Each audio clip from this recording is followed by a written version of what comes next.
पहला यूहन्ना 4:1 में लिखा है कि हे प्रियो, हर एक आत्मा की प्रतीति न करो, वरना आत्माओं को परखो कि वो परमेश्वर की ओर से है कि नहीं।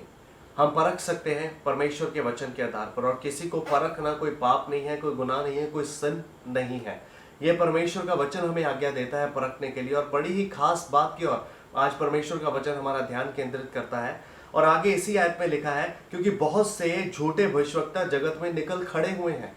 हाँ जी, प्रेजेंट टाइम में बहुत से झूठे प्रॉफिट भविष्यवक्ता जगत में आ चुके हैं। उनसे बचने के लिए, उनके जालों में पड़ने के लिए, उस बातों की ओर आकर्षित होने से बचने के लिए हमें उन्हें परखना होगा। आपका अगर किसी भी भविष्यवक्ता को आप परखते हैं तो ये कोई पाप नहीं, आप परख सकते हैं परमेश्वर के वचन के आधार पर। अगर आप उन्हें परख कर झूठा पाते हैं, आप झूठे को झूठा कहें और सत्य को सत्य कहें। और हम ये तभी ये फैसले ले सकते हैं जब हम परमेश्वर के वचन को खुद पढ़ते होंगे। बाइबल को खुद पढ़ना बहुत जरूरी है। अगर हम किसी को परखना नहीं जानते, हम प्रार्थना करेंगे यीशु मसीह से, परमेश्वर हमें परखना भी सिखा देंगे। सो इसमें कोई टेंशन की बात नहीं है। आप बस वचन को पढ़ें और वचन के आधार पर सामने वाले को क्या करें, परखें। और किसी भी बात पर आंखें बंद कर विश्वास ना करें, उसे रिलेट करें परमेश्वर के कलाम से। परमेश्वर के कलाम से उन बातों की तुलना करें कि क्या वाकई परमेश्वर ने अपने वचन में, कलाम में, अपने दासों के द्वारा किसी के साथ इस ऐसी प्रकार की बातें की हैं जो आज प्रेजेंटली हो रही हैं।